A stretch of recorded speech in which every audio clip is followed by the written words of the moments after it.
বালিশ চাপা দিয়ে শাশ্বত করে দুনিয়া থেকে বিদায় করে দিয়েছে। নাউজুবিল্লাহ। এমন অবস্থা আজকে সমাজের অবস্থা, এই সমাজ ভঙ্গুর সমাজ দাঁড়িয়েছে যে আজকে সম্পর্কগুলো এমন হয়ে গেছে। কেমন সন্তান যে সম্পত্তির জন্য কিছু একটা হয়েছে, এক কোপ দিয়ে মাথাটা আলাদা করে ফেলেছে। নাউজুবিল্লাহ। এরকম ঘটনা ঘটছে না? ঘটতেছে না? ঘটতেছে। কালকেও পত্রিকা খুললে দেখবেন কোনো না কোনো জায়গায় কোনো ঘটনা ঘটছে। তাহলে আমরা সন্তানরা কোথায় আছি? আল্লাহর এই মেসেজ কি আমরা গ্রহণ করেছিলাম? বলে আমরা কি গ্রহণ করেছিলাম? আমরা গ্রহণ করি নাই। এই মেসেজ আমরা নিতে পারি নাই। আমার প্রিয় ভাইয়েরা, আমার মায়েরা, বোনেরা, দুনিয়ার সন্তানেরা কান পেতে শুনুন। আল্লাহ নবী সাল্লাল্লাহু আলাইহি সাল্লামের হাদিস, আন আব্দুল্লাহ ইবনে আমর রাদিয়াল্লাহু আনহু قال قال رسول الله صلى الله عليه وسلم। হযরত আব্দুল্লাহ ইবনে আমর রাদিয়াল্লাহু থেকে বর্ণিত, নবী করিম সাল্লাল্লাহু আলাইহি সাল্লাম বলেছেন যে আল্লাহ রাসূল বলেন, ভালো করে শুনুন, রিদার রব্বি ফি রিদাল ওয়ালিদ ওয়া সুখতুর রব্বি ফি সুখতিল ওয়ালিদ। আল্লাহ রাসূল বলেন যে সন্তান তার বাবা আমাকে সন্তুষ্ট করেছে, যেই সন্তানের উপরে তার বাবা মা সন্তুষ্ট ছিল, আল্লাহ রাসূল বলেন আল্লাহ তাআলাও সেই সন্তানদের উপরে সন্তুষ্ট। সুবহানাল্লাহ। আর যেই সন্তান তার বাবা মাকে সন্তুষ্ট রাখতে পারে নাই, দুনিয়ার সন্তানরা ভালো করে শুনুন, যেই সন্তানরা তার বাবা আমাকে সন্তুষ্ট রাখতে পারে নাই, তার আব্বা আম্মা তার উপরে অসন্তুষ্ট, নবীজি বলেছেন ওই সন্তানের উপরে, আল্লাহর ওই বান্দাদের উপরে, বান্দীদের উপরে, ওই যুবক যুবতীদের উপরে, ওই ছেলে মেয়েদের উপরে আল্লাহও অসন্তুষ্ট, গোসা। নাউজুবিল্লাহ। তাহলে বুঝা গেল, মা বাপ যদি আপনি ছেলের উপরে, আপনি মেয়ের উপরে যদি রাজি খুশি থাকে, তাহলে আল্লাহও আপনার উপরে, আর মা বাপ যদি আপনার উপরে রাজি খুশি না থাকে, অসন্তুষ্ট থাকে, তাহলে আল্লাহও আপনার উপরে অসন্তুষ্ট। তাহলে মা বাপকে রাজি খুশি করার দরকার, মা বাপকে খুশি রাখার দরকার। মা বাপের মনে কষ্ট দেওয়া যাবে। আজকে তো অনেক ছেলে আছে, হ্যাঁ, বিবাহ শাদী করার পরে এখন আর মা ভালো না, এখন আর বাবা ভালো আছে না নাই? অনেক সময় এরকম কেসগুলো আছে, এরকম আপনার সমাজে অসঙ্গতিগুলো আছে। আমার প্রিয় ভাইয়েরা, অনেক যুবক বয়স পর্যন্ত মার কথা শুনে, বাবার কথা শুনে যখন বিবাহ বন্ধনে আবদ্ধ হয়ে যায়, এরপর দেখা যায় স্ত্রীর কমান্ডে চলে, স্ত্রীর দিক নির্দেশনায় চলে। মায়ের কথা আর ভালো লাগে, বাবার দিক নির্দেশনা আর ভালো। বাবাকে বলে তুমি কি বলো, তুমি এগুলো কিচ্ছুই বুঝবা। মাকে বলে আপনি কি জানেন, বর্তমান সময় সম্পর্কে আপনারা কিছুই জানেন, সেই সব জানে। এরকম ছেলে আছে না নাই?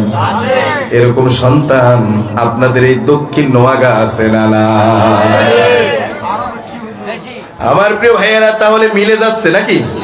মিলে যাইলেই তো কিছু বুঝতে পারবেন, ঠিক না? আমার প্রিয় ভাইয়েরা, এইভাবে করে যে স্ত্রীরা, ও দুনিয়ার স্ত্রীরা, কান পেতে শোনো, কান খাড়া করে শোনো, এই দুই কান দিয়ে নয় শুধু।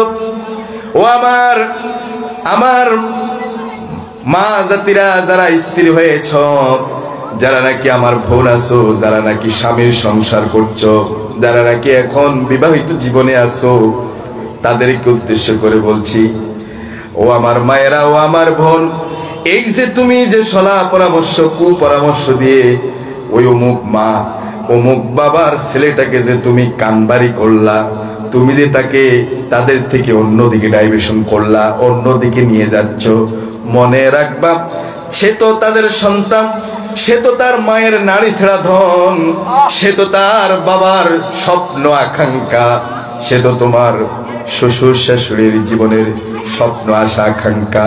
তোমার স্বামী যদি তোমার এই কুপরামর্শে, তোমার এই কথাবার্তা আচার আচরণের কারণে যদি তোমার স্বামী যদি তার পিতা মাতার সাথে যদি খারাপ আচরণ করে, যদি খারাপ ব্যবহার করে, তাহলে তুমিও আসামি হবা।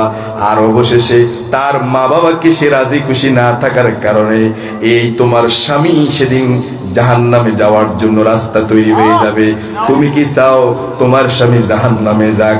এটা যদি না চাও তুমি আসামি হয়ে যাবা। এটা যদি না চাও তাহলে আজ থেকে সিদ্ধান্ত গ্রহণ করো, তোমার স্বামী, তোমার শ্বশুর শাশুড়ির সন্তান, তারা যেই কথা বলবে, যেই রায় দিবে, এটার ব্যাপারে তোমার এখানে কোনো কথা থাকবে? কোনো কথা থাকতে পারে? এটা যদি সিদ্ধান্ত নাও, আল্লাহ তোমার উপরে রাজি খুশি হবে, তুমি দুনিয়া তো শান্তিতে থাকতে পারবা, সংসার জীবন হবে শান্তি বারাকাময়, রহমত।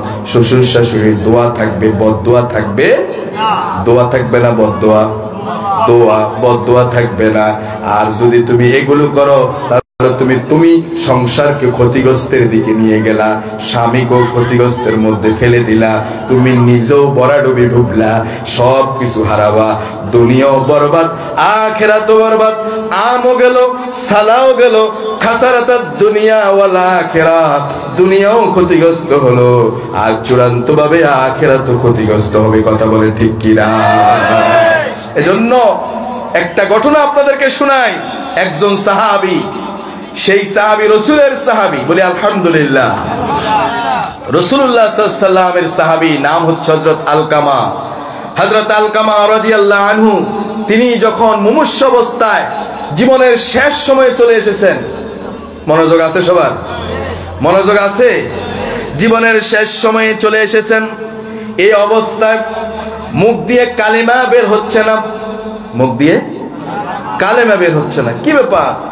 এই সংবাদ রাসূলের কাছে চলে গেল। রাসূল, আপনার প্রিয় সাহাবী আলকামা দুনিয়া থেকে বিদায় নিবে, মুমূর্ষু অবস্থায় জীবনের শেষ সন্ধিক্ষণে চলে এসেছে, কিন্তু জবান দিয়ে কালেমা বের হচ্ছে না। সাহাবীরা বলতেছেন, পড়ুন লা ইলাহা ইল্লাল্লাহু মুহাম্মাদুর রাসূলুল্লাহ সাল্লাল্লাহু আলাইহি ওয়াসাল্লাম, কিন্তু সাহাবীর জবান দিয়ে কালেমা বের। এবার এই সংবাদ যখন রাসূলের কাছে গেল, রাসূলুল্লাহ সাল্লাল্লাহু আলাইহি ওয়াসাল্লাম তিনি এবার ডাক দিলেন যে তার স্ত্রী আছে, আছে, স্ত্রীকে ডাকলেন। আলকামার স্ত্রীকে বললেন, ও আলকামার স্ত্রী, তোমার স্বামী কেমন ছিল বলো আমারে, তোমার স্বামীর চরিত্র, তোমার স্বামীর সম্পর্কে বলো, স্বামী কেমন ছিল? বলে, হুজুর, ইয়া রাসূলুল্লাহ, আমার স্বামী খুব ভালো ছিল, আল্লাহওয়ালা ছিল, পরহেজগারী লোক ছিল, নামাজ পড়তো, রোজা রাখতো, আমার স্বামী ভালো ভালো কাজ করতো, কোনো খারাপ কাজ করতো না। আমি দেখি নাই, আমি সবসময় দেখছি তারে আমলে চলে, নেক কাজই করে, আলহামদুলিল্লাহ। এবার রাসূলুল্লাহ সাল্লাল্লাহু আলাইহি ওয়াসাল্লাম বললেন যে আলকামার বাবা আছে নাকি, মা আছে নাকি? সাহাবীরা বললেন, একজন বললেন, ইয়া রাসূলুল্লাহ, আলকামার ঘরে আলকামার বৃদ্ধা মা আছেন। কে আছেন? বলেন, কে আছেন? মা আছেন। এবার রাসূল বলল, আলকামার মাকে আনো। আলকামার মাকে আনা হলো, বৃদ্ধা মাকে। রাসূল বললেন, এই যে মুমূর্ষু অবস্থায় আছে আলকামা, এই তোমার সন্তান। আচ্ছা, আপনি আমাকে বলুন তো মা, আপনি আলকামার উপরে কোনো কারণে আপনি গোসা আছেন নাকি? আপনার মনে আলকামা কোনো সময় কষ্ট দিছে কিনা? বলল, হ্যাঁ, আমার আলকামার আমাকে কষ্ট দিয়েছে, মনে বড় ব্যথা আছে। রাসূল বললেন, কি ব্যথা আমাকে বলেন। বলল, ইয়া রাসূলুল্লাহ, এ আলকামা যখন বিবাহ বন্ধনে আবদ্ধ হয়েছিল, বিবাহ বন্ধনে আবদ্ধ হওয়ার পর থেকে আমার আলকামা আমার কোনো কমান্ড মানতো না, আমার কোনো কথা শুনতো না, বউয়ের কথাই শুধু চলতো। এরকম সন্তান আছে না নাই? আমার প্রিয় ভাইয়েরা, ও মুরব্বী বাবারা, যুবকেরা, ও আমার মায়েরা, ও দুনিয়ার স্ত্রীরা, কান পেতে শোনো। এই সাহাবী আলকামার ব্যাপারে তার মা বলছে, আমার মনে বড্ড ব্যথা, আমার সন্তান আমার কথাকে বিবাহের পর থেকে প্রাধান্য না দিয়ে স্ত্রীর কথাকে প্রাধান্য দিত, এজন্য আমার মনে ব্যথা। রাসূল বললেন, আলকামার মা, আপনি তার মাফ করে দেন, সে তো দুনিয়া থেকে এখনই চলে যাচ্ছে, এই বিদায় বেলা আপনার তো সন্তান, আপনি তাকে কি করেন? মাফ করে দেন। আপনি তাকে মাফ না করেন, তার কালেমা নসিব বলেন কালেমা নসিব হবে না, ঈমান নিয়ে যেতে পারবে? সে যত বড়ই হোক ঈমান নিয়ে যেতে পারবে? ও দুনিয়ার সন্তানেরা কান খাড়া করে শোনো, ওই সাহাবীর এমন অবস্থা হয়েছে, মার মনে ব্যথা দেওয়ার কারণে, মায়ের মনে কষ্ট দেওয়ার কারণে, এই কষ্টটা এত বড় কষ্ট হয়ে গেছে, মা মন থেকে ডিলিট করে নাই, মুছে দেয় নাই, যার কারণে আলকামার জবান দিয়েও কালেমা বের হয় না। রাসূল বললেন, আলকামার মা আপনি তাকে ক্ষমা করে দিন। আলকামার মা বললেন, না রাসূল, ও আমারও অনেক ব্যথা দিয়েছে, আমি ক্ষমা করতে পারবো। রাসূল বললেন, আলকামার মা আপনি যদি তারে মাফ না করেন তাহলে তো সে বেঈমান হয়ে মারা যাবে, জাহান্নামে যাবে, জাহান্নামের আগুনে জ্বলবে। তাহলে ও সাহাবীরা তোমরা যাও, লাকড়ি সংগ্রহ করো।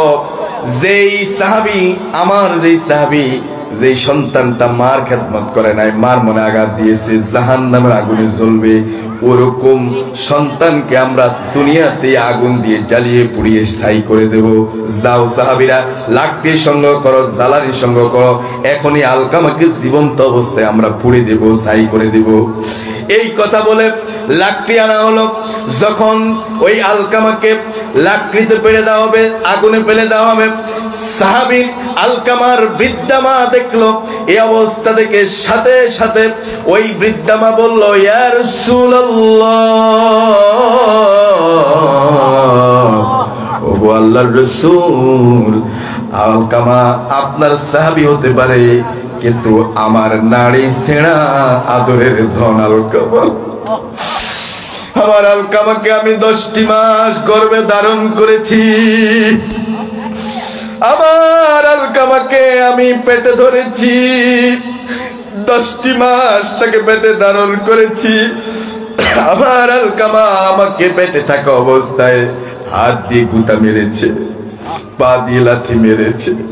আমি মা সবার শেষে সংসারের শ্বশুর শাশুড়িকে, দেবর বাসুর সবাইকে, জালদেরকে সবাইকে খাবার পরিবেশন করে সন্তানদেরকে খাবার খেয়ে পাতিলে কিছু আছে কিছু নাই এগুলো নিয়ে খেতে বসেছি, একটু খাবো, কয়েক লোকমা দিয়েছি।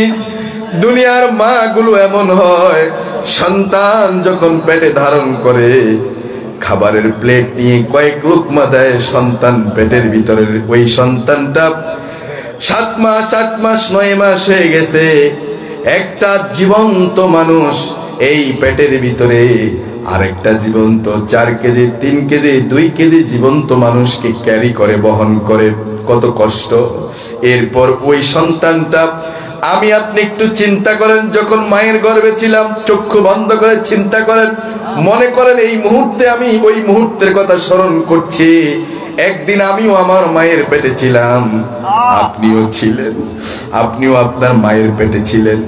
আমরা এই হাত দিয়ে কত গুতা মেরেছি, পা দিয়ে কত লাথি মেরেছি, কি মারি নাই? মেরেছিলাম। আমার মা খাবার খেতে বসেছে, সন্তান লাথি মেরেছে, তীব্র যন্ত্রণা, ফেন ব্যথা শুরু হয়ে গেছে। মা খাবারের প্লেটটা আস্তে করে সরিয়ে দিয়ে মা চোখ দিয়ে পানি ধরে আর খাবার খায় না। মা জননী খাবারের রেখে দিয়ে সন্তানের জন্য মা শুয়ে পড়েছে, বসে পড়েছে, পেটের মধ্যে হাত দিয়ে কতক্ষণ বসে রয়েছে। আমার প্রিয় ভাইয়েরা, ওই মা, ওই বাবা, যেই মা যেই বাবা এত কষ্ট করে সন্তানের জন্য, এই মা খাবার রেখে দিয়ে উঠে গেছে, সন্তান আঘাত করেছে, সেই সন্তানই যদি বড় হয়ে মাকে আঘাত করে তাহলে সেই মার বদদুয়া লেগে যায়, এই মার বদদুয়া আরশে আজিমে কবুল হয়ে যায়।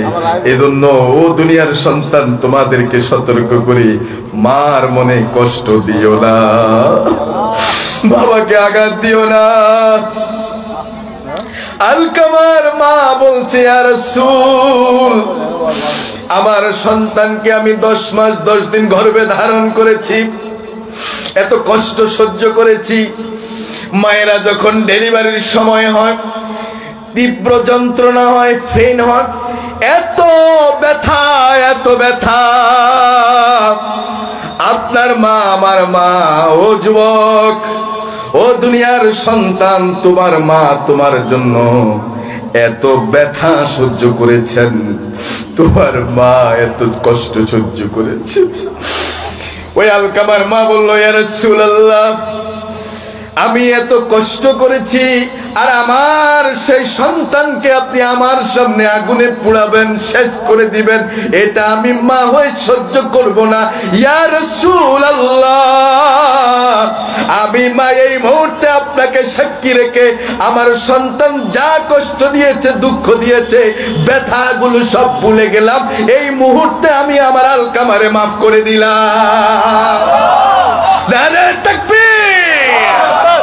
আলকামার মা বলল, রাসূল, আমি আলকামারে মাফ করে দিলাম।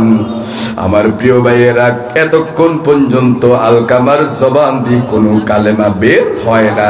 যখনই বললেন, আলকামার মা বললেন, রাসূল, আমি আলকামাকে মাফ করে দিলাম, এই কথা বলার সাথে সাথেই কোন অদৃশ্য শক্তিতেই আলকামার জবানটা খুলে গেল। অটোমেটিকলি ভাবে আলকামার জবান দিয়ে বের হয়ে গেল, শাহাদাতু আল্লাহ ইলাহা ইল্লাল্লাহু ওয়া আশহাদু আন্না মুহাম্মাদান আবদুহু ওয়া রাসূলুহু। এজন্য মা বাবার মনে কষ্ট দিলে কালেমা নসিব হবে না। মা বাবার মনে কষ্ট দিলে কালেমা নসিব হবে না। আমার প্রিয় ভাইয়েরা, কয়েক বছর আগের ঘটনা আপনাদের অনেকের মনে আছে যে চাঁদপুরে ওই মুন্সিগঞ্জে ওই জায়গায় সম্ভবত 60 নলে লঞ্চ ডুবেছিল, আরো কয়েক বছর আগে। এরপরে আরো কয়েক বছর আগে ওই যে সদরঘাটে লঞ্চ ডুবেছিল। আমার প্রিয় ভাইয়েরা, এরকম মাঝে মাঝে অনেক ঘটনা ঘটেছে, পত্রিকায় এসেছে, মিডিয়ায় এসেছে। আমার প্রিয় ভাইয়েরা, এমন এক ঘটনা, হৃদয় বিদারক ঘটনা ঘটেছে। মা কাকে বলে শুনুন। দেখা গেছে মায়ের সন্তান, ছোট্ট বাচ্চা, মা ওই বাচ্চাটিকে লয়ে নিয়ে আসে। মা দেখা গেছে ওই সন্তানটিকে ছাড়ে নাই, লঞ্চ ডুবে গেছে। এখন এমন অবস্থা যে যদি সন্তানকে নিয়ে মা, মহিলা মানুষ সাঁতরিয়ে জীবন বাঁচানো অনেক কষ্ট না? হ্যাঁ, কিন্তু সন্তানকে যদি ছেড়ে দেয়, ছেড়ে দিয়ে যদি সে যদি কোন রকম ভাবে চেষ্টা করে, সম্ভাবনা খুব বেশি তাকে বেঁচে যাওয়ার, তাই না? কিন্তু আরেকটা লোককে সাথে নিয়ে তাকে বাঁচাতে গিয়ে দেখা যায় যে অবশ্যই ক্ষতিগ্রস্ত হওয়ার সম্ভাবনা। কিন্তু মা কাকে বলে? ও দুনিয়ার সন্তানেরা শোনো, তুমি যে তোমার দিলের মধ্যে তোমার মায়ের স্থান দিচ্ছ না, তোমার মার প্রতি মহাব্বত হচ্ছে না, বাবার প্রতি মহাব্বত হচ্ছে না। শোনো, তোমার মা কেমন? ওই মা সন্তানটিকে বুকের মধ্যে জড়িয়ে ধরেছেন। মা সিদ্ধান্ত নিয়েছেন, বাঁচলে সন্তানকে নিয়েই বাঁচবো, মরলে ওই মরে যাব, আমি থাকবো না, সন্তান আমার দুনিয়ায় থাকবে না, আমি মা থাকি কি করে? ওই মা ওই যে সন্তানকে আঁকড়িয়ে ধরে রেখেছে, লাশটা পাওয়া গেছে যে হাত যে শক্ত করে ধরে রেখেছে, ওই অবস্থায় মা এবং সন্তান এভাবে করে শক্তভাবে মার দুই হাতটা সন্তানকে নিয়ে বুকের সাথে জড়িয়ে আছে। আমার প্রিয় ভাইয়েরা, সেই মায়ের মনে কষ্ট দাও। কপাল পড়া সন্তান, তোমাকেই বলছি, সেই মায়ের মনে কষ্ট দিলে তুমি দুনিয়াও হারাবা, আখিরাতও হারাবা। মা কাকে বলে? বাবা। বাবা এত বড় নিয়ামত, মাথার উপরে বট বৃক্ষ বাবা। যেই বাবা তোমাকে কখনো বুঝতে দেয় নাই সমাজের যেই ক্রাইসিস, তার ফ্যামিলিগত সাংসারিক ক্রাইসিস তোমাকে কখনো বুঝতে দেয় নাই। নিজে ছেঁড়া তালি দেওয়া, সেলাই করা কয়েকটা তালি দেওয়া জামা পরেছে, কিন্তু তোমারে নতুন নতুন জামা প্রত্যেক ঈদে দিয়েছে। নিজে ঈদের সময় নতুন জামা নেয় না, তোমার জন্য নতুন জামার ব্যবস্থা করেছে। সে হচ্ছে তোমার বাবা। যেই বাবা তোমাকে মানুষ করার জন্য, তোমার লেখাপড়ার খরচগুলো জোগাবার জন্য দিনের পর দিন পরিশ্রম করে গিয়েছে, অফিসে চাকরি করেছে, কেরানির চাকরি করেছে, অফিসে বা বিভিন্ন জায়গায় কাজ করেছে, মাঠে ঘাটে কাজ করেছে, রিক্সা চালিয়েছে, ভ্যান চালিয়েছে, কত পরিশ্রম করেছে। অফিস ডিউটি 4টা বাজে শেষ হয়ে যেত, তারপরে আবার ওভার টাইম করেছে একটু তোমাদেরকে ভালো রাখার জন্য। তোমরা 4-5 ভাই বোন, তোমাদেরকে ভালো রাখার জন্য বাড়তি কষ্ট করেছে, ওভার টাইম করেছে, আরেক জায়গায় কাজ করেছে, রাতের বেলায় ঘুমটাকে হারাম বানাইয়া দিছে। এত কষ্ট করে তোমাদেরকে মানুষ করছে। ও সন্তান, তুমি বড় হইয়া শিক্ষিত হইয়া সেই বাবাকে বৃদ্ধাশ্রমে পাঠিয়ে দাও, সেই মাকে বৃদ্ধাশ্রমে পাঠিয়ে দাও। তোমার স্ত্রীর কথায় তুমি কুপরামর্শেই কাজ করছো। মনে রেখো, কপাল পড়া সন্তান, দুনিয়াও তুমি লাঞ্ছিত হবা, আখিরাতে আল্লাহর ধরা আছে না নাই? আর আছে না নাই?